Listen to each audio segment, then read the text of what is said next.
welcome to Tell Me Your Story, New Paradigms for a New World. I'm your host, Richard Dugan, and I thank you so much for joining us on the radio broadcast at 7 a.m. and 7 p.m. on a Sunday and Monday mornings at 1 a.m. The broadcast podcasts are available on SoundCloud, iTunes, TuneIn Radio, Spotify, Stitcher, Player FM, Blueberry, as well as richarddugan.com, the homepage, as well as the radio show's page. And we encourage you, if you can, to support us financially to keep the programs moving forward and take care of all of the ancillary things through PayPal and Patreon accounts. They are for your security as well as ours. We hope that you will do your part and do what you can if you feel led to do so. We'll even take energetic support as well. And we also encourage you to go to our guest's website. We'll be giving you that during the interview so that you can continue your evolutionary process. We also encourage you to spend time in meditation, in prayer, in just quiet time during 2020, the year of perfect vision, and the 2020s, the decade of perfect vision. And we hope that you will do that. Listen to that still small voice, that divine self, your higher self, and follow the promptings. And find that still, small, quiet, peaceful place where you can just relax and get a hold of what's really important in your life. We encourage you to do that. And we also encourage you to stay tuned to Tell Me Your Story, New Paradigms for a New World. I'm Richard Dugan. Stay tuned.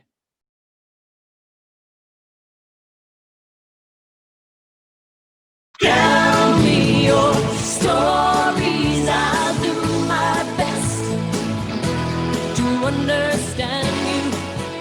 And welcome to Tell Me Your Story, New Paradigms for a New World. I'm Richard Dugan, your host, and I thank you so much for joining us today.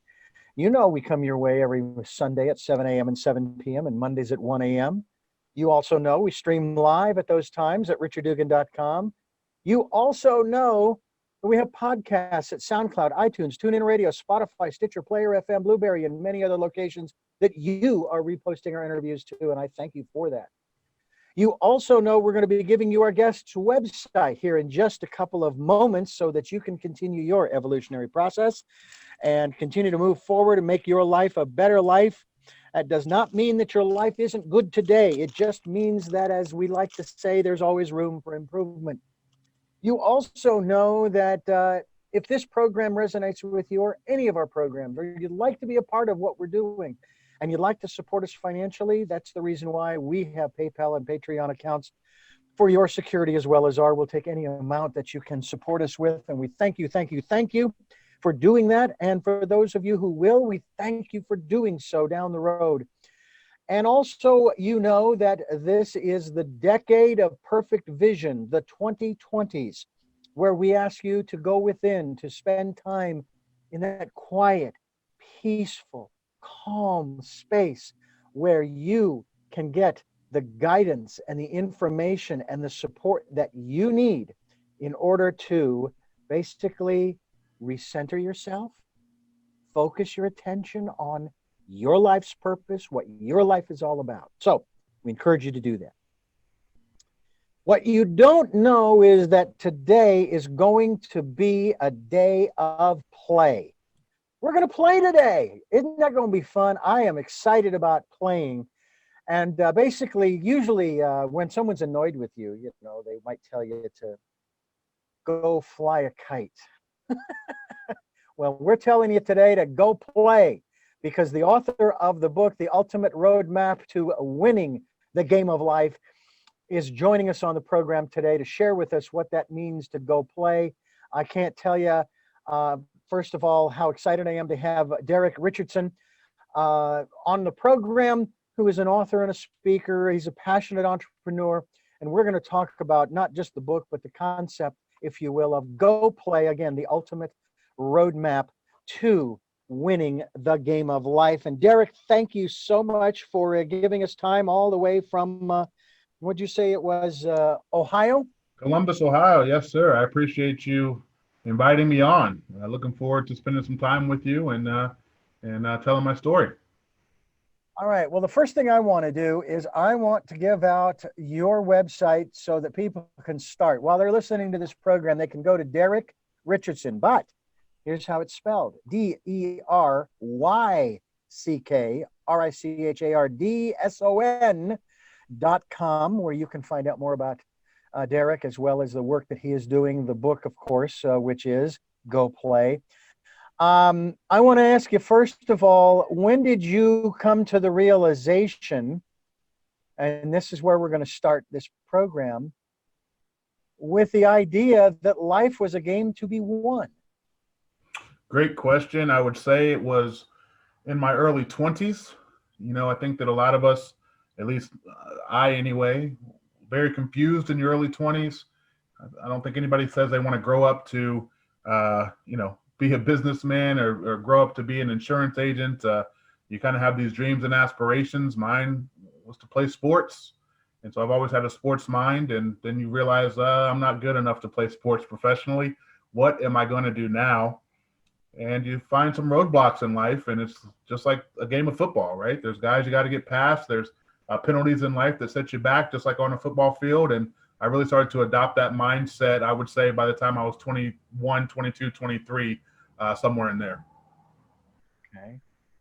And I guess the question I have for you, as the as an avid baseball fan, and as also a man who has come from a World Series town, Phoenix. I did not think I would ever see that day, but in 2001, of course, my at that time beloved D-backs managed to beat the world champion New York Yankees in a best of 7 game series, and they won all 7 games. And at the end of that, of course, they won the World Series, and they won this magnificent trophy with all the flags of each of the teams. What do you win when you win the game of life? Or is this one of those everybody gets a trophy? No, I don't think everybody gets a trophy, but I will tell you that I'm a firm believer in, I use the line in the book, but it really came from Zig Ziglar that says, success is a journey, not a destination. And oftentimes the doing is more fulfilling than the outcome. And so, when your beloved Phoenix won the pennant, won the trophy, had all the glory in the world, I bet you they don't look back and tell their kids and grandkids about the time they were sitting around with the trophy in their hand. They probably told the story of the season and the losses and how they got there. They told the story of the journey. And so, it's the ultimate roadmap to winning the game of life, and winning is consistent. And so it's a journey. It's how do we continue to improve on a day-to-day basis. It's not just how do we get to the so-and-so top, or how do we get to the trophy, or how do we win. It's how do we continue to win. How are we winning on a daily basis. And so it's not everybody wins, because that's not true. But there are certainly ways to continue to be successful and continue to find happiness and joy in whatever you do on a day-to-day basis. You think that concept of everybody getting a trophy, as it were, has been detrimental to the progression, the genuine progression, and I will use the term evolution of our societies at large, specifically here in the United States? I do. I come from a sales background, and again, I'm an entrepreneur, and most of my businesses are going to be sales based with human beings. So we have not really evolved in, again, most of those businesses to this digital marketing, digital sales stuff that's happening today. And I can tell you that my sales teams are locker room mentality. There is a winner and a loser every single month. We have what's called blanking dishes, which means if you blank in a day, you don't get a sale in a day, you're put in a hat to do the dishes, right, for the office for that day. And so losers are recognized for losing, and winners are recognized for winning. And I think that gives you a certain sense of urgency to make sure you're not on the bottom, to make sure that you are at the top. Recognition is so big in human nature. And I feel like if everybody gets a trophy, if everybody gets that recognition, we are losing the sense of urgency. We are losing that fire. We are losing that passion to want to be our best. And I agree with you 100% that it is absolutely detrimental to the evolution of the human race and Americans, to be honest with you. It really seems as though, to me anyway, that it does not foster within the individual any real sense of accomplishment. I actually, to share a very quick story here, I was, for those who don't know, and most of our program, most of our listeners do know this, I was born legally blind. Throughout school, I was using recorded books, which came along long before Audible, let me tell you. And I was carrying large print books around, wearing those big bottle bottom glasses, you know. And at the end of eighth grade, when you know how at the end of each year or of each set of years that you progress and graduate from, sometimes it's junior high, primary school, then junior high, and then high school. In my case, it was primary and then high school. So we went eighth grade, 8 grades. Well, in eighth grade, they held a little award ceremony in the cafeteria. And I'm sitting there, and all of a sudden, I'm hearing about this award. Now, it may very well be a legitimate award.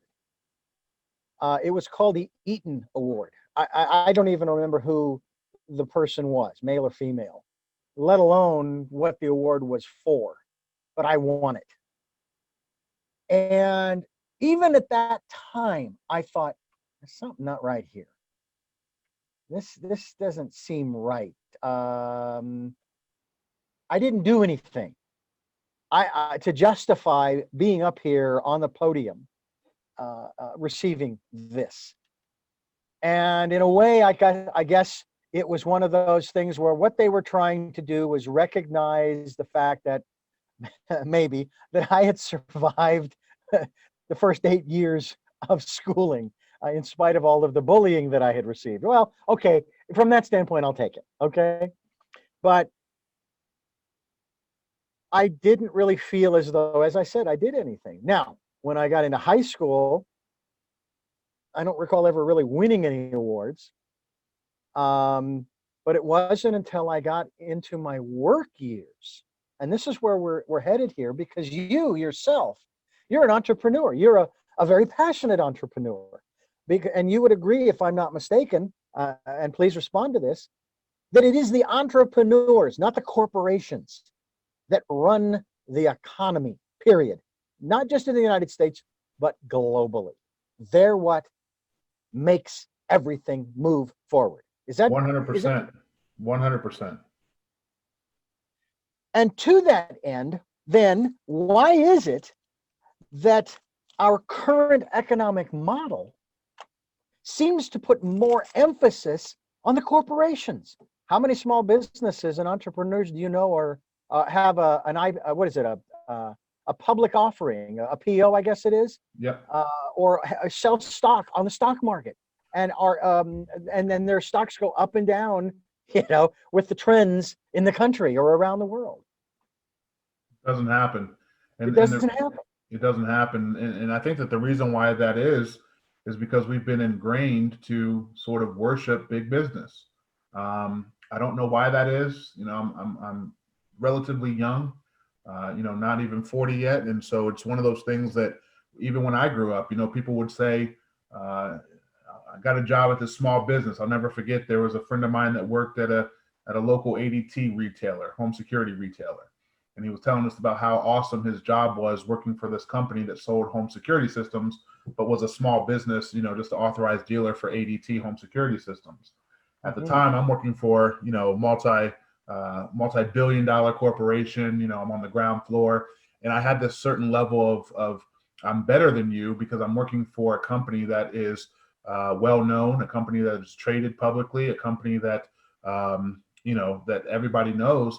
The problem is that I was just a number, and he wasn't, right? He's loved. He's getting birthday cards, and I believe they built him a play set when he had his first. His kids are twins. He had his first set of twins, and his boss built him a play set in his backyard, one of the big wooden, big toys.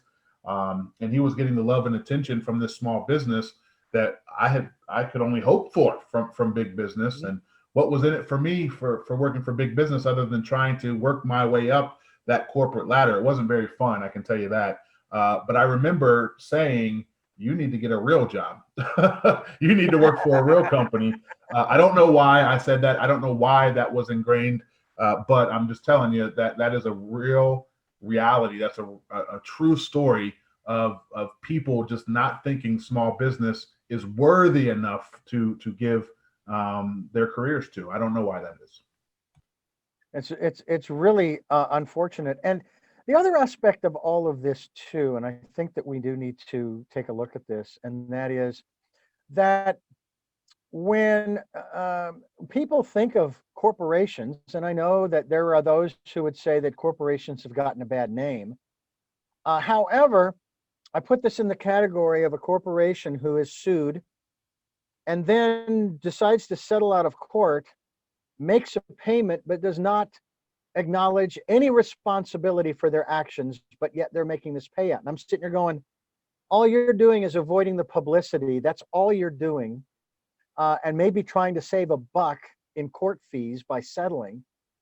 How in the world can you expect anybody to look at you and say, you're not guilty because you chose to pay out? Now, that's not to say that all corporations are like that, but it just seems that that I'll say stereotype, Deryck, is more prevalent in the minds of people than the converse, because there are people at the very top who think they deserve multi-million-dollar bonuses. And I'm thinking, what in the world did you do?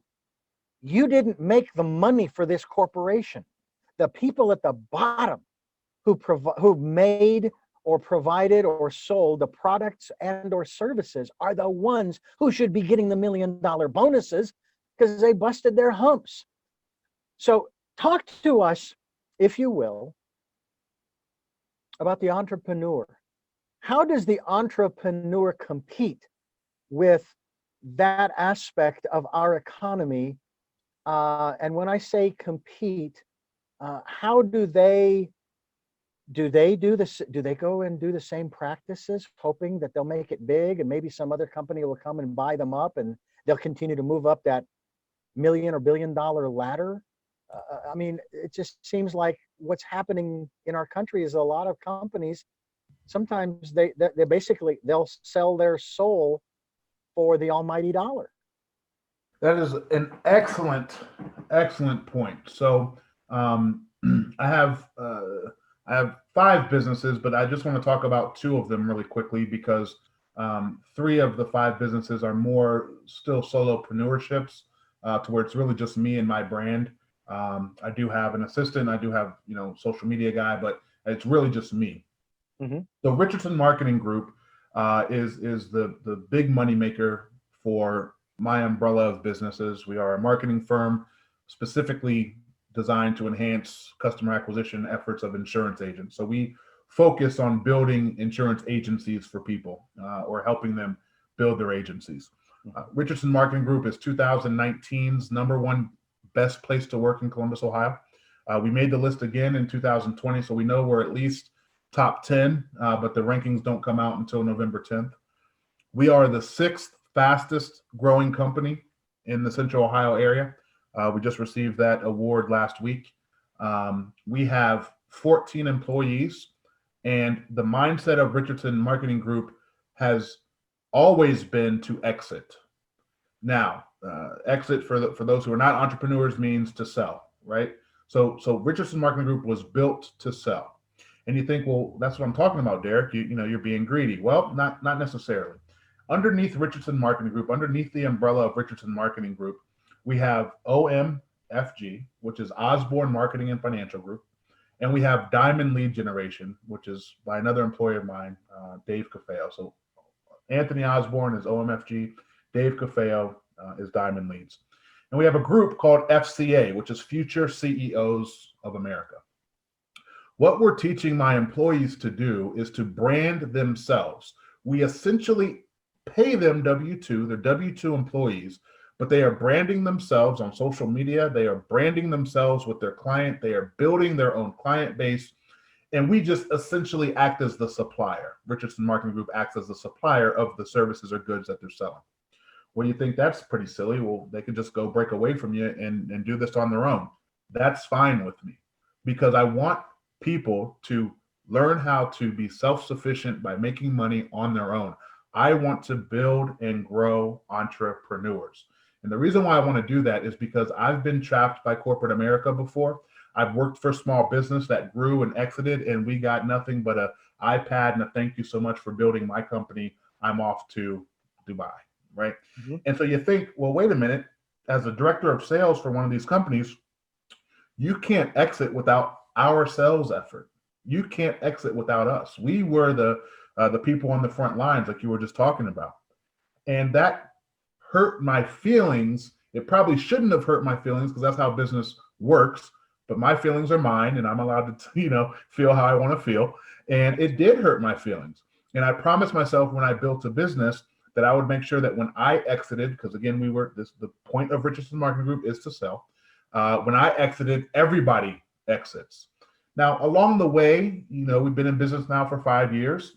We have had employees that are not team players, and so they don't get to travel this journey with us, and so we've let them go.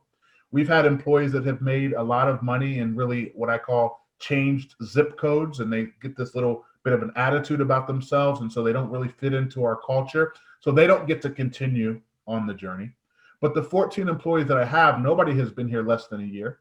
They're all learning how to build their own plan, whether it be, FCA, Future CEOs of America, or whether it be me supporting their Etsy business or their network marketing business or whatever.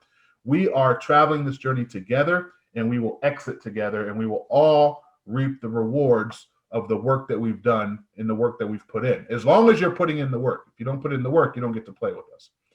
The other business, Freedom Direct, is an insurance agency. So if you're a marketing firm that knows how to build insurance agencies, why don't you just build your own insurance agency, right? Well, we did. And Freedom Direct is literally your own independent insurance agency. It's the same model, except for it's not us doing it because we're not an insurance carrier. We're a broker, but we have these carriers and we set you up to have your own business. So you can work from our office if you want to. You can work from the beach if you want to. You can work from your house. You can go get your own office. You can do whatever you want. We're going to supply you with the carriers, the products, the policies that you can sell, and you're going to build your own business, buying your own leads, hiring your own staff if that's what you want to do. And this is from day one your own business. And so both of my major businesses that have employees or people that I'm responsible for are teaching people how to be self-sufficient and how to be entrepreneurs on their own. It is only fair that somebody who has built a company gets to experience the again fruits of the seeds that they helped to plant, in my opinion. Now, a big business guy, a big guy who's grown and sold companies and kind of use those people as stepping stones to get to the next level would say, Deryck, you're crazy. You're not going to make as much money as me. You're not going to profit as much money as me. You don't get to come with me to Dubai. And I can say that's perfectly fine, because my team, I enjoy being with them. I enjoy winning with them. I enjoy going through this journey with them. And I'm going to celebrate with them as we overcome each obstacle that's in our way. And it's probably a little different than how people run businesses, but it's how I run my businesses, and it works. Well, first of all, let me acknowledge that if you started the business, you can run it any way you want. Very true. I have worked for now, I'd say 14 plus years for a company, a radio station, who is managed by the publisher of the local newspaper here in Santa Barbara. Okay. And before I started full time, I worked at a couple of other places, worked at the local TV station here for a short time. When I got the job as the operations manager, the people at the TV station said, "Oh my God, you're going to work for the other side?" Of course, I said, "What other side? We're in the same business of informing the public about what's going on. Come on, Yeah. wake up." But there was also, when we first moved here in 2006, there was a big controversy surrounding the newspaper, internal workings and all this kind of stuff, lawsuits and all the fun that comes along with running a business. Right. And setting aside the legalities or the illegalities, and I don't know which are which, I would tell people, I say, look, I am not a yes man.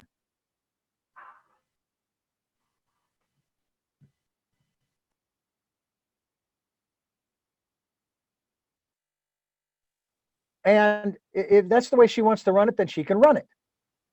It's nobody's business but hers, right? So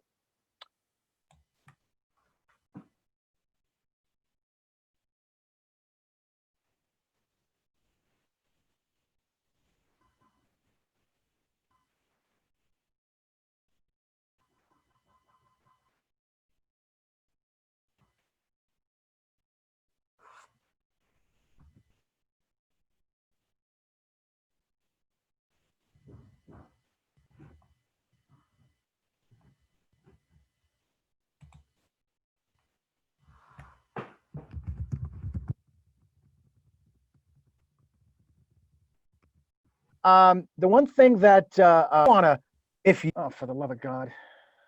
God. Hello, are you there? You're back now. There we go. All right. Hang on one second. I have to make a, I hate this. I hate this. Because it's part of my job. I hate this. I'm in the middle of an interview and my boss says, you need to call me ASAP. So hang on one second. Let me just do this very quickly here. Yep, take your time. Oh, and his number's not right there, so I got to do this the other way. Okay, stand by just a moment. Sure. Cut that out. No. Let's go this way.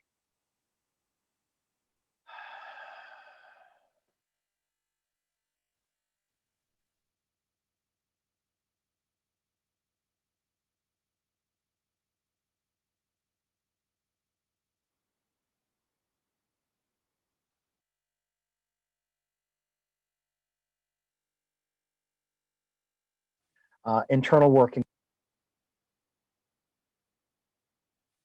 Internal workings and all this kind of stuff. Law. Yeah. Wake up.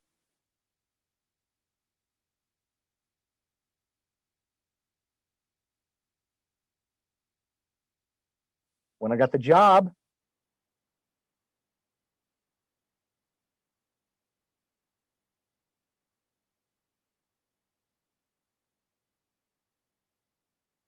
when I got the job,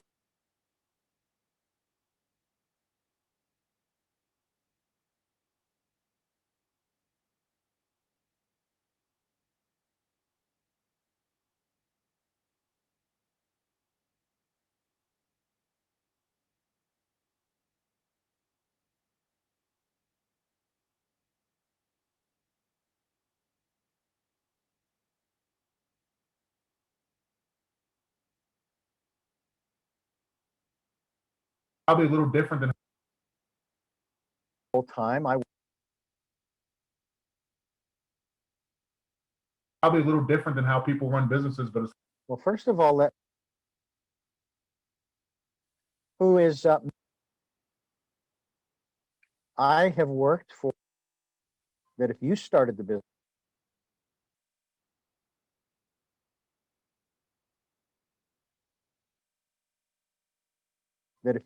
the business, you can run it any way you want. very true.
If you can hear me, I can't actually hear you.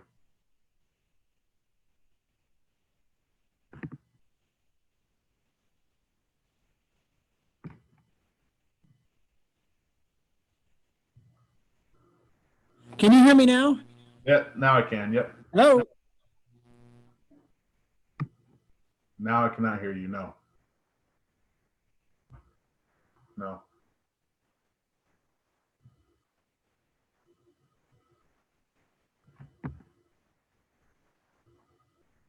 No.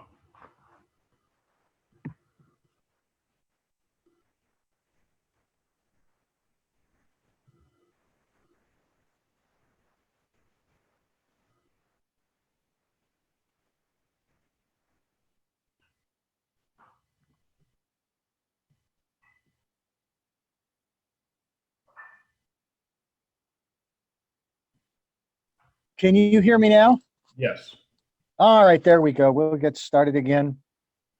Yeah, that was absolutely something that actually could have waited. Of course, he doesn't know I'm doing the interview right now, Sure. and I'm not going to tell him that. And it's not I'm trying to hide it. He's given me permission, obviously, because this is for my show. But it was not something that was of a critical nature. But that's unfortunately sometimes the way it goes, and you got to answer when the boss calls. That's how it works. Yep. And that's okay. All right, so I'm going to pick it up from my comment here. Let me just make sure I'm cued correctly. I have worked for, okay, started the business. You can run it any way you want. Very true. Okay, here we go. And that's still running, so I'll cue that up and fix that.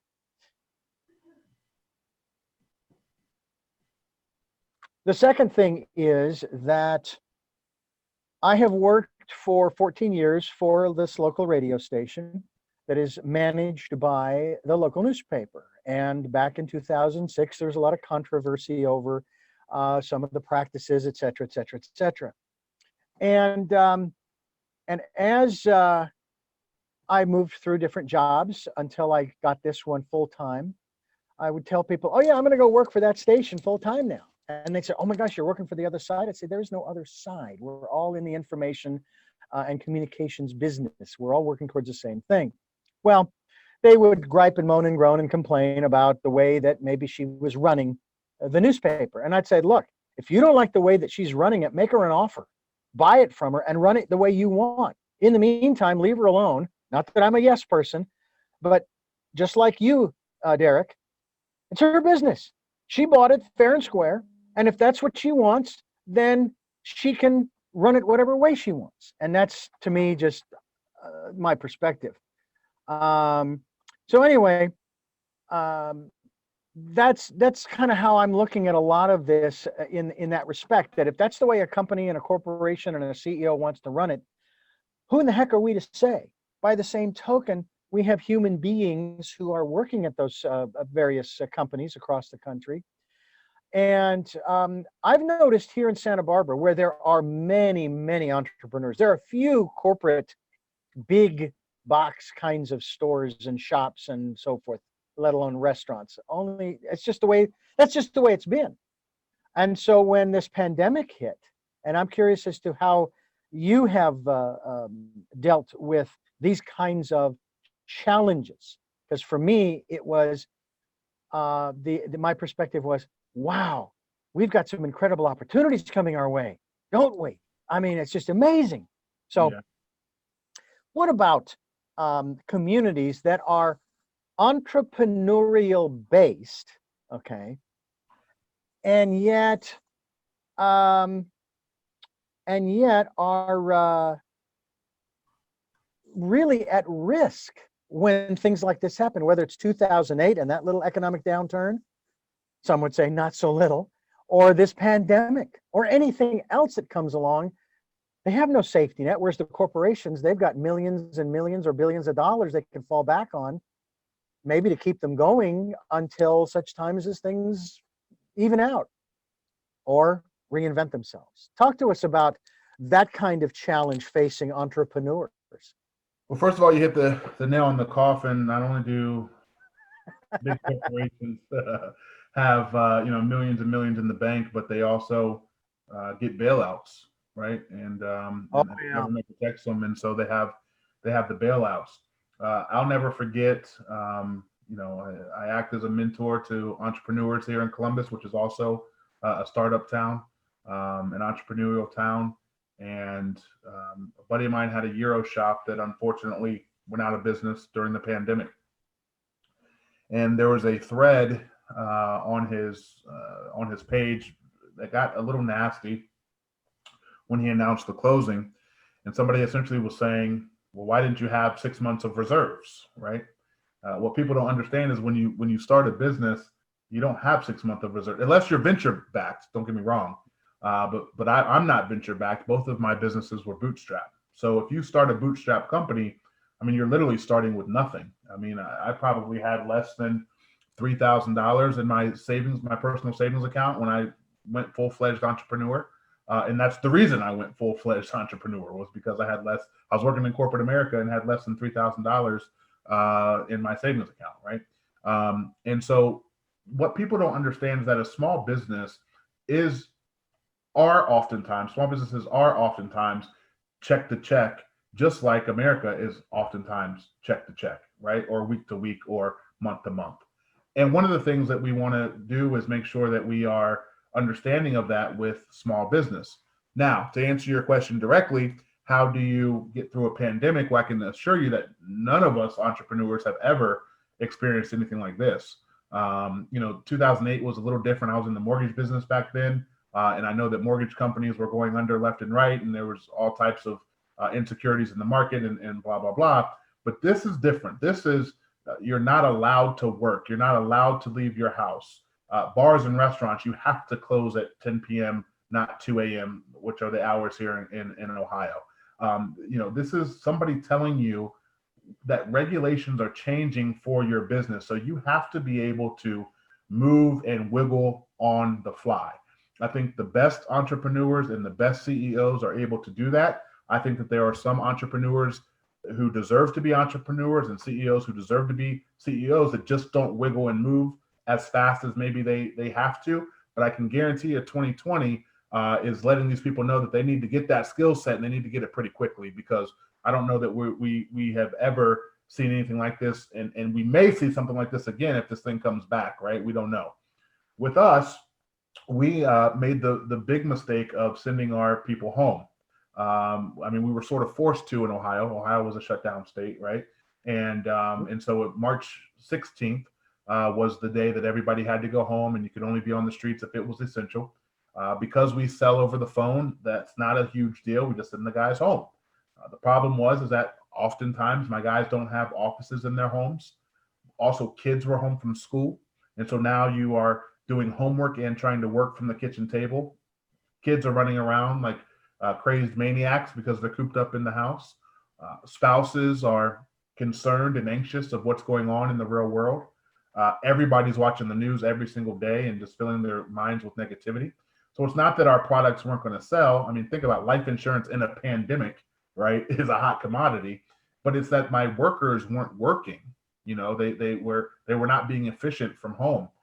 We could only last 90 days like that before I said, listen, guys, we're back in the office. So, we gave them basically a 30-day head start and said, hey, listen, whatever you need to do to get yourself in order to come back into the office, this thing has been lifted. The stay-at-home has been lifted. We're going back to the office immediately. I know a lot of companies that I hear, in my circle are saying that we figured out how to work from home. It's more efficient to work from home. We can get rid of our corporate real estate, blah, blah, blah, blah, blah, blah, blah. Not true for us. And I don't think it's true for a lot of companies that are sales-based with human beings, because you thrive off of that camaraderie. And like we talked about recognition, you thrive off of that locker room energy. Our office, again, being the best place to work in Columbus, Ohio, most of my staff enjoy coming to work. It is their escape from what's going on at their homes. And so they need that sort of solace to make sure that they maintain sanity. Mental health is something that we've talked about during the pandemic as well, and people experiencing depression and anxiety at higher levels than ever before. And so what we did to make sure that we were not going to fail was we said, okay, we're going to send everybody home because they told us to. This isn't working. It's time to come back, like right now, and once we came back, we picked it up like we had never, lost any mojo. I know other companies are using Zoom. I know other companies are doing all types of things to shift and to wiggle and to move on the fly, which think about it. Typically, you put your plans together, at least I do, at least minimum a quarter in advance, right? Sometimes we have plans for 2022 with Richardson Marketing Group that we are putting together now for 2022. So, to be able to take plans or to take day-to-day activities and to change them with a day's notice or a week's notice, it takes some grit, and it takes some I don't know if I'm allowed to say balls, but it does take balls on this show. I don't know if I'm allowed to say that on the show, but it takes some balls to be able to do that and be confident, enough to make those decisions on the fly that oftentimes are made in a boardroom months in advance. Well, I have to wonder too, and this really goes more to the core of what this program is all about. I'm wondering, when you don't take charge of your company, however large it is, whether it's 1 or 100 or 1,000 or more, and you don't treat your, I hate using the word employees, but for the lack of a better word, employees, you don't treat them like human beings. And we have seen some companies in this country started by immigrants, shall we say. Yeah. People who have moved here, gotten their citizenship, and started companies, and they make their employees like part of the family. Right. When you don't do those kinds of things, what does that do to their soul? And we're talking about those people who aren't doing the things that need to be done.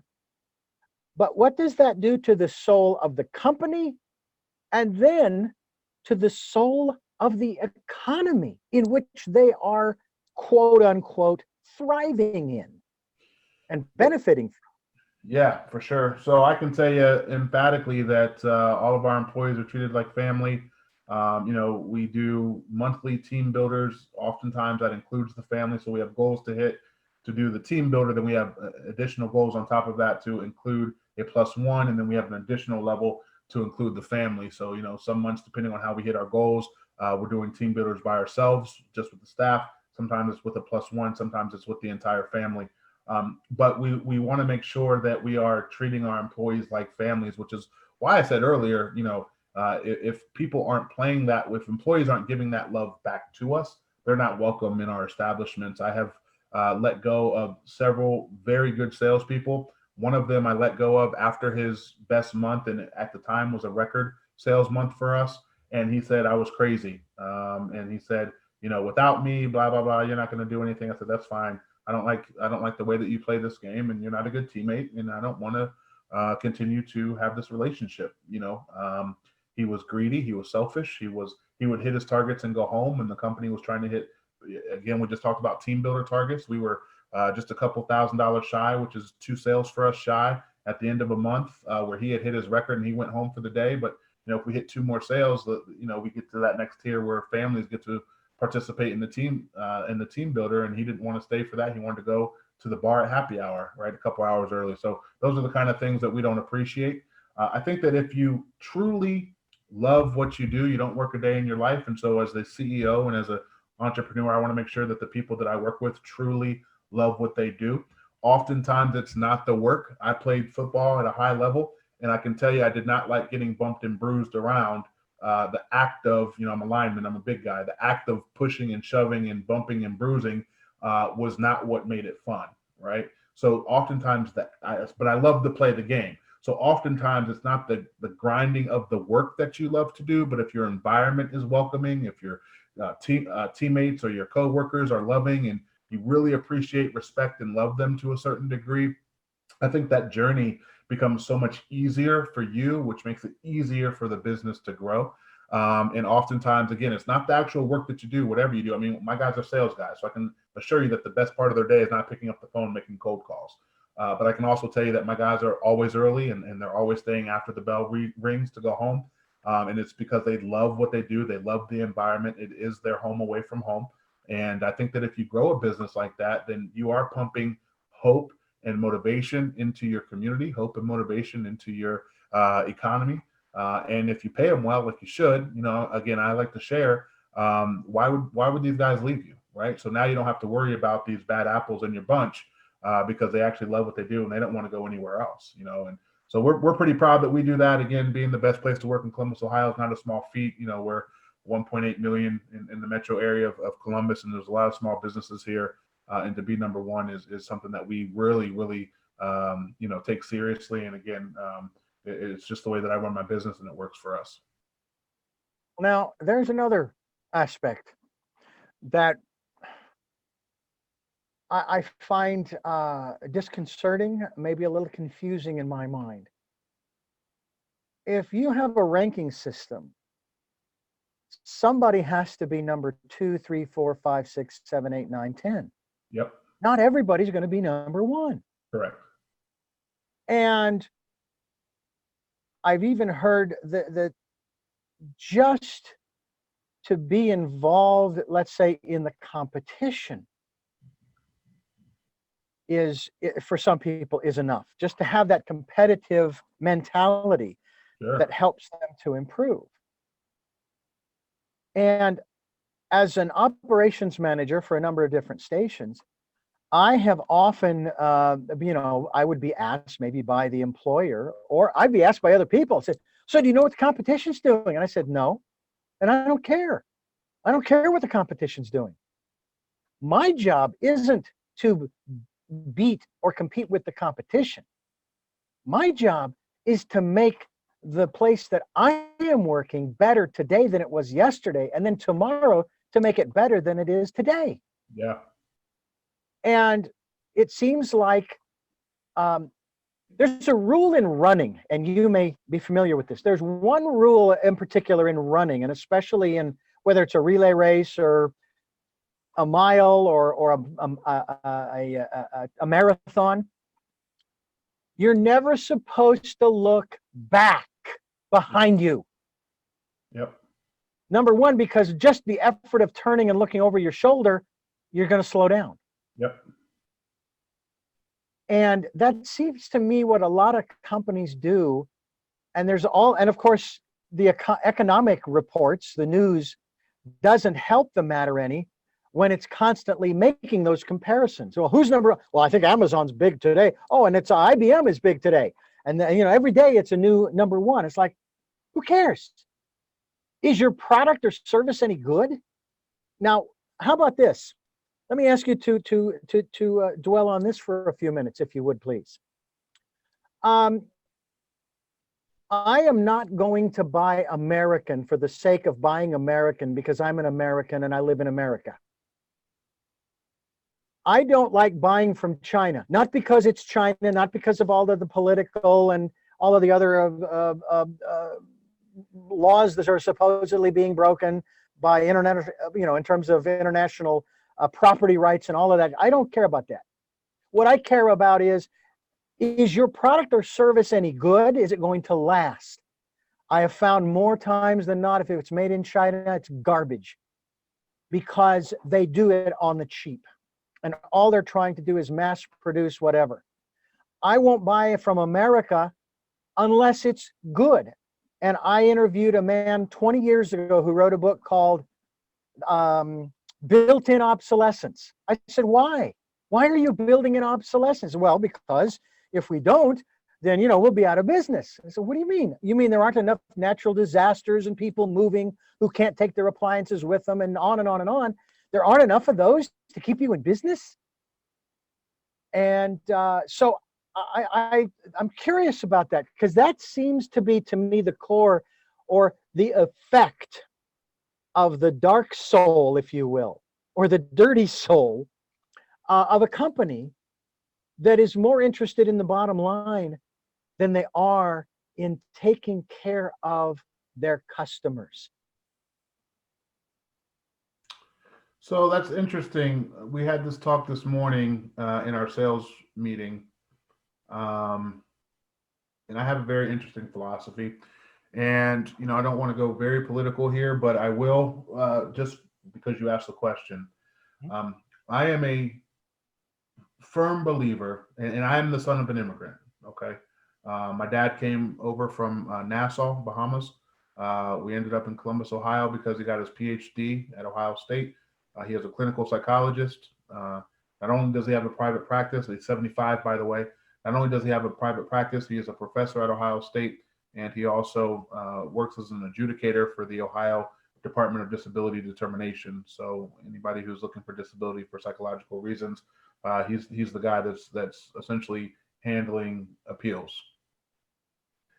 I am a firm believer that in America, the issue is that we are looking for the break. What I mean by that is, I've been asked so many times in an interview, how much sick time do I get? How much PTO do I get? Is there retirement? We are looking for the break. Other countries and cultures are looking for the work. And what happens is we get so caught up in the break that we forget to do the work at a high level.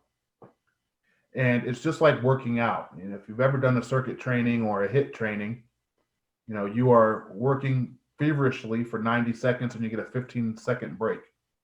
That 15 seconds is so refreshing. I mean, it's the best 15 seconds of your life because you've just worked at 100% for 90 seconds. And so you get to enjoy that 15 seconds.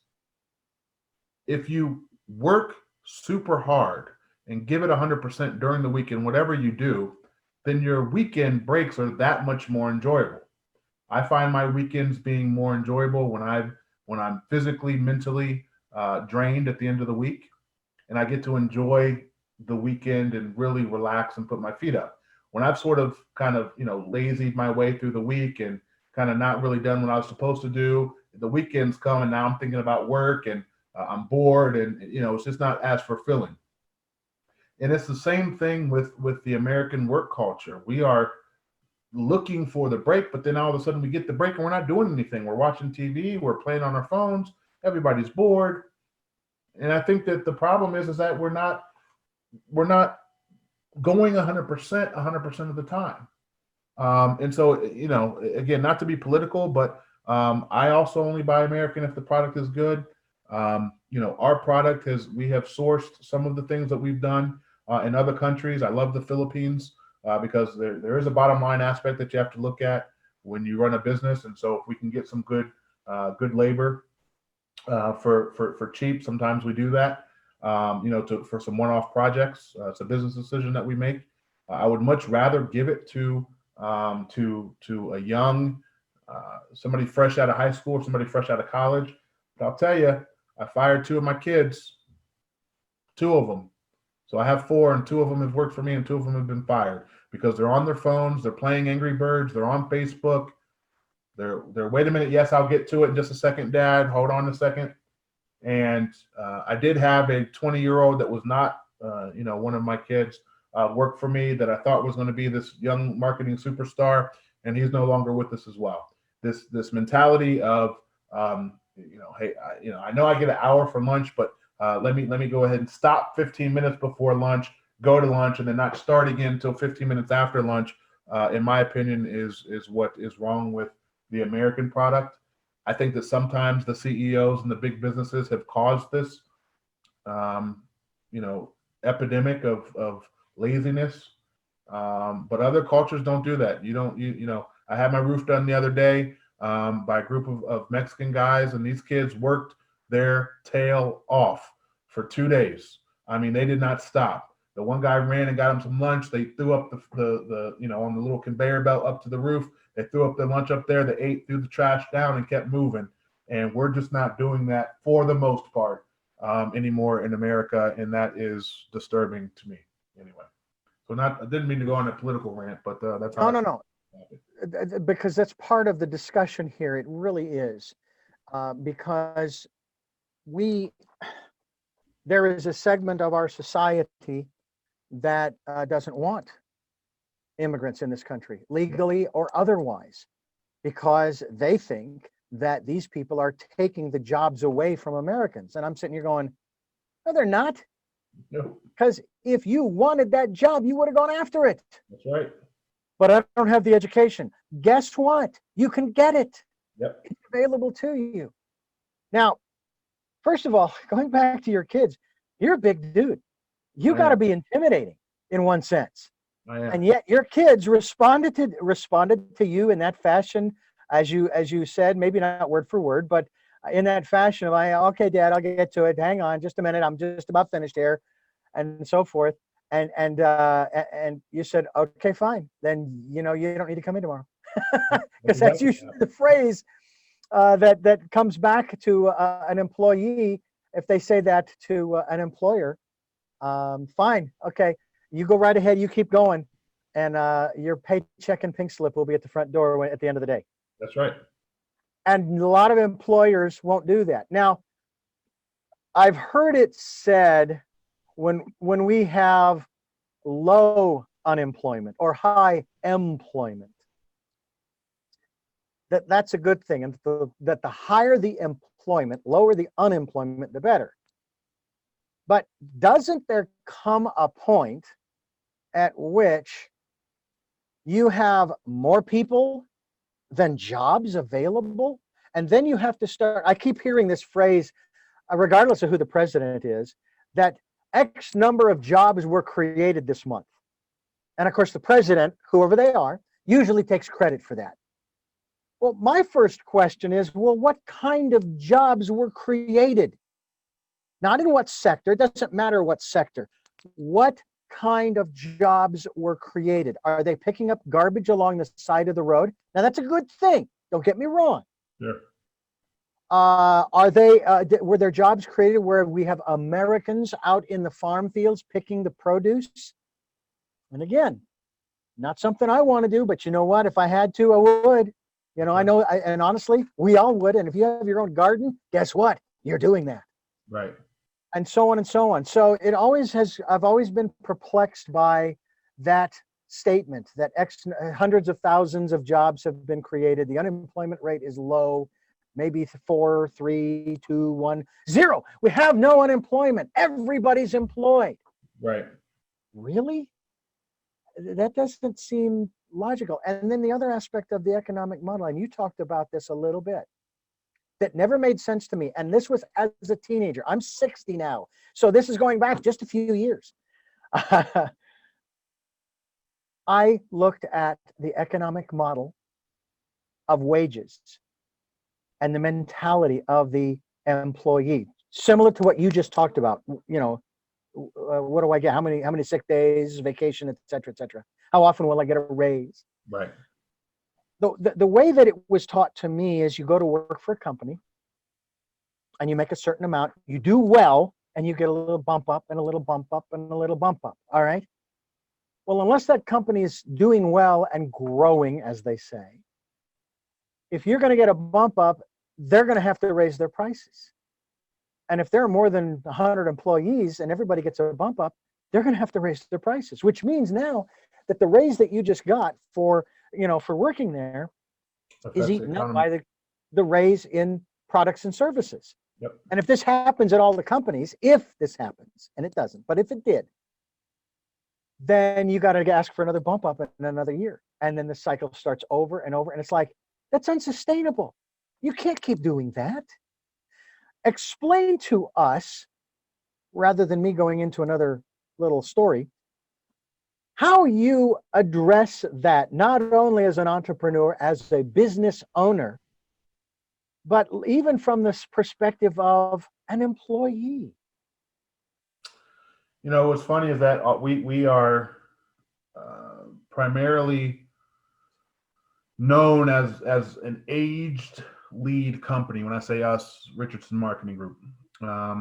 So we are primarily known, a big piece of our marketing puzzle that we create for insurance agents is showing them how to sort of get meat off of the bone of aged leads.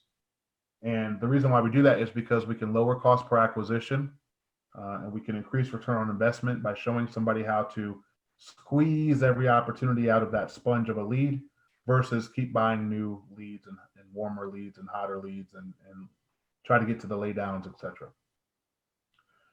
We have not had a comp change in 5 years with Richardson Marketing Group. We have not had a price increase in 5 years with Richardson Marketing Group.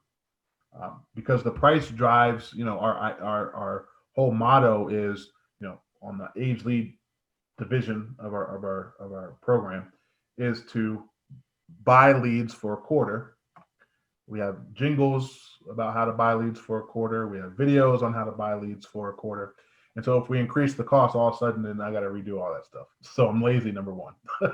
But I find that hard to believe, but go ahead. but number two, though, my guys are paid largely on commission. You're able to give yourself a raise, and they do. They give themselves a raise every year. And so what you have to do is you have to find the client base. You have to manage the client base. You have to keep them happy by selling the product appropriately. Make sure that realistic expectations are given from day one. Handle problems when they arise. Be accessible and available.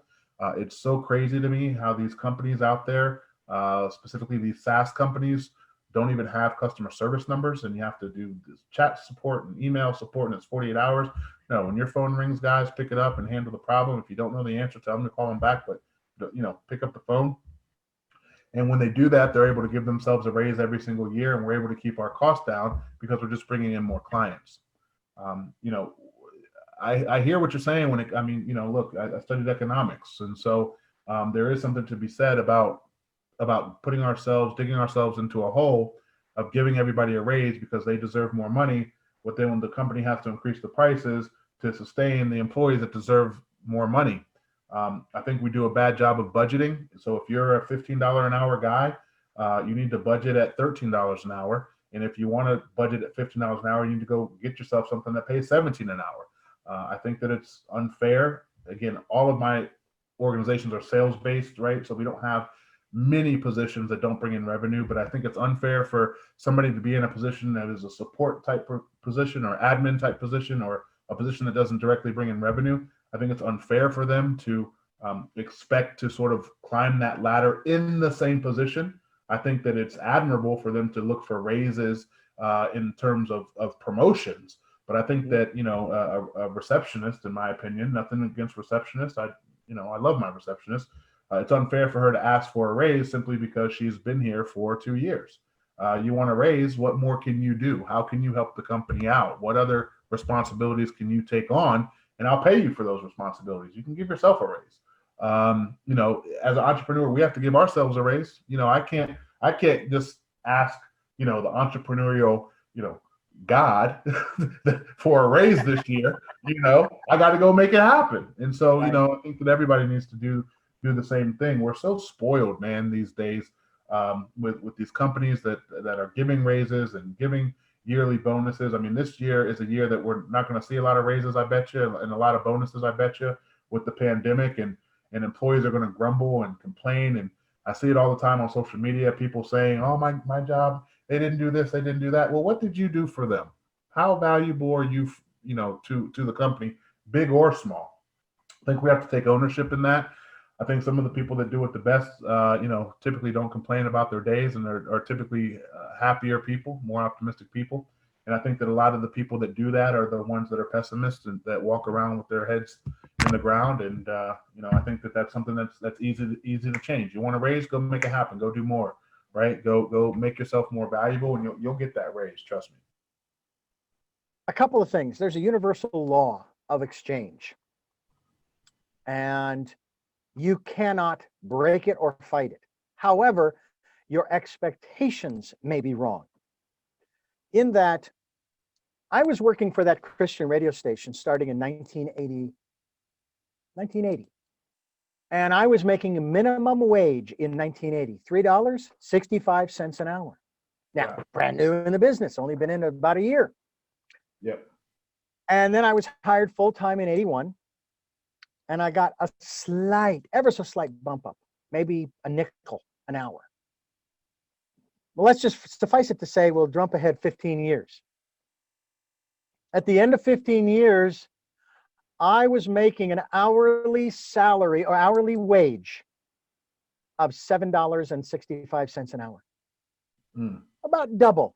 In 15 years, double. Yeah. Now, I was hiring people, and we worked out at the transmitter site, and we had to keep it clean because we had programmers who came out to that site to do their programs. And we had a restroom there, and it had to be cleaned. So when I was hiring people, I'd go through the job description. One of them was, okay, we've got to keep the little break area and the restroom clean. And a lot of times you'd hear them, you guys don't pay me enough to do that. I said, excuse me, well, we do, because that was one of the job descriptions.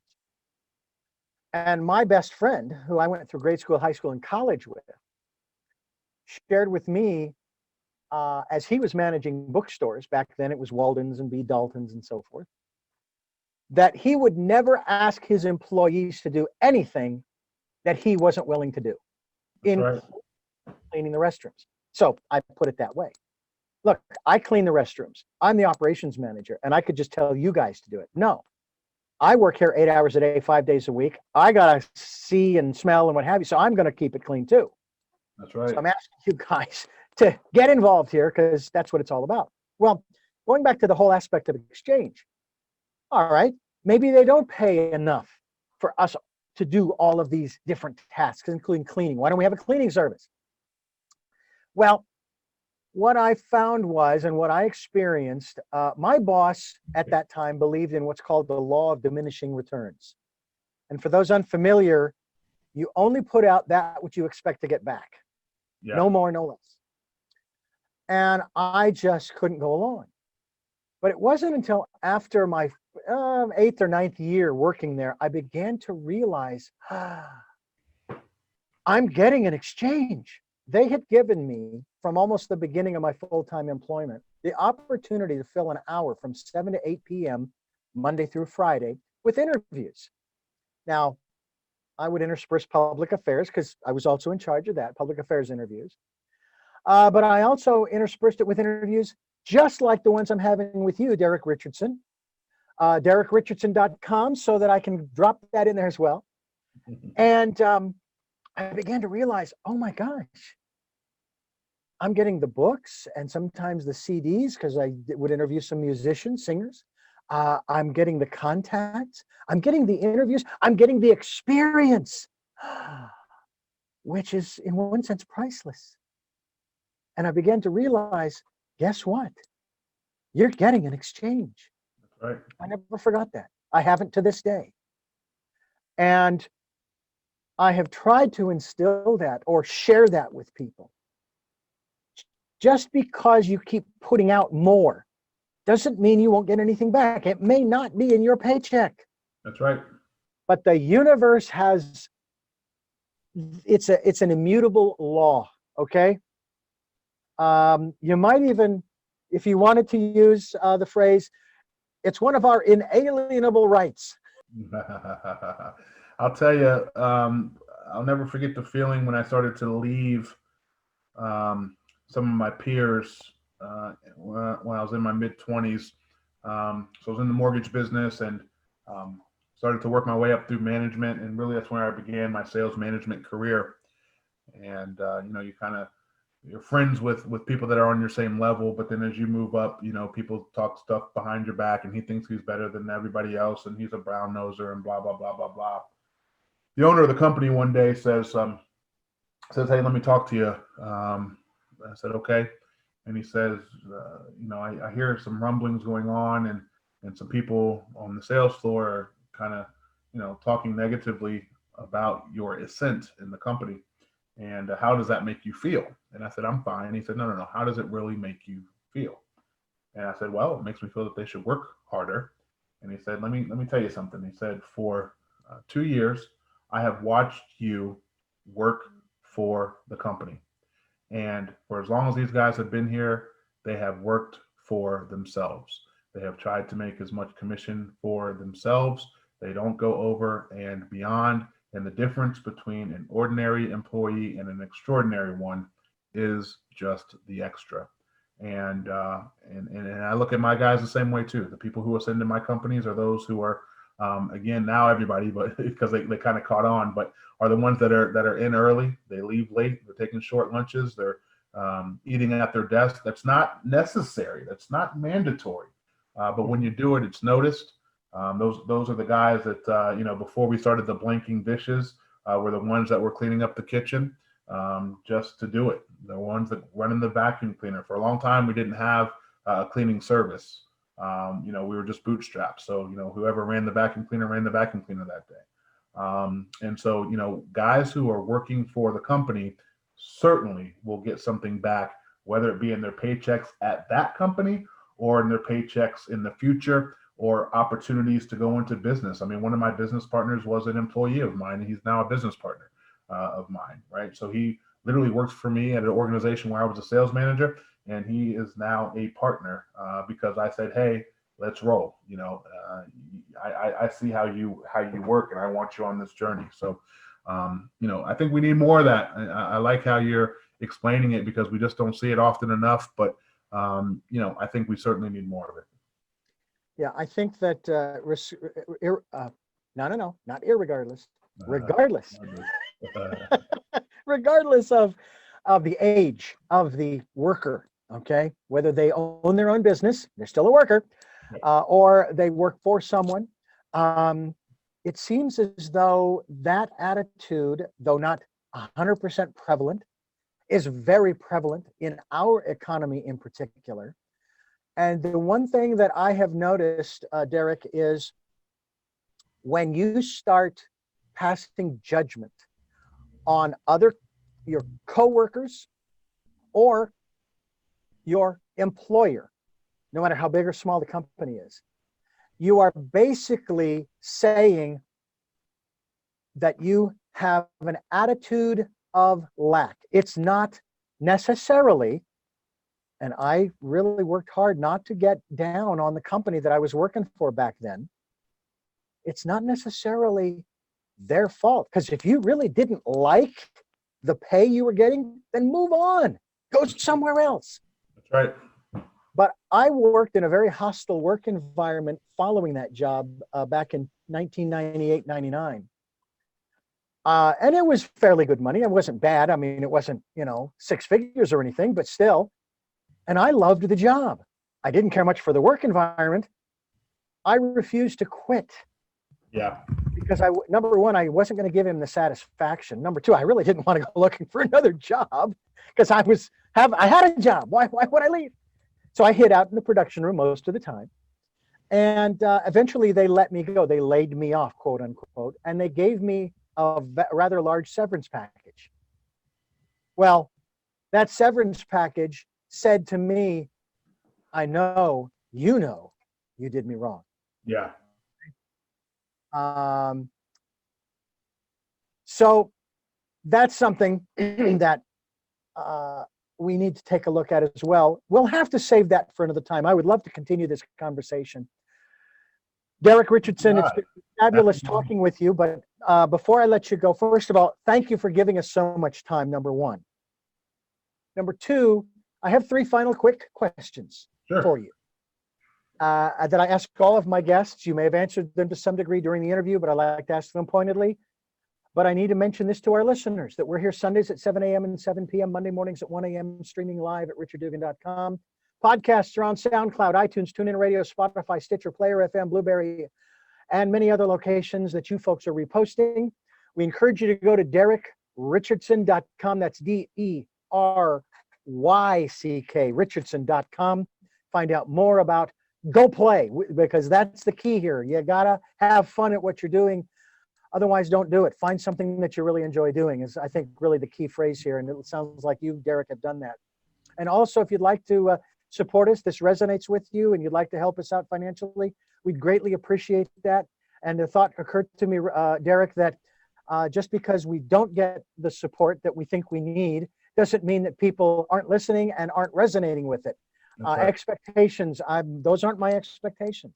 I want people to hear this information. I want them to glean from it whatever they can to move forward. And finally, it's the decade 2020s, the decade of perfect vision. Spend some time going within. We didn't get into that part of our own intuition in terms of guiding us through our entrepreneurial efforts, but maybe we'll do that for another time, because I would like to have you back again. Sure. And those three questions. Number one are, who is Deryck Richardson? Deryck Richardson is a family man. He is an entrepreneur. He is someone who is motivated by helping others succeed. He is somebody who is motivated by bringing others along with his journey. It is no fun to win by yourself. He is lighthearted. He is business. and he is play. What is it that you hope to or want to achieve through the work that you're doing now? I just want to inspire others to be self-sufficient, man. That's all. And finally, what is your life's purpose? My life's purpose is to bring others along with me on the journey. My life's purpose is to show people to be self-sufficient. My life's journey is to show people that you can be happy. You can live an optimistic life. You can make your dreams come true. And my life's purpose is to make sure I can impact as many people as possible along my journey of doing just that. Deryck Richardson, thank you again. Go to DeryckRichardson.com to find out more. And we do want to have you back again because there's more work that you're doing that we haven't even touched on yet. The other companies, the Black Label, which I find fascinating and would love to talk to you more about, but we'll save that for another time. And please come back again. I would love to come back. I had a great time. It was my pleasure. And I thank you for listening to Tell Me Your Story, New Paradigms for a New World. We are giving you choices and knowledge of those choices to help make your dreams come true. Until our next broadcast, podcast, videocast, love to law.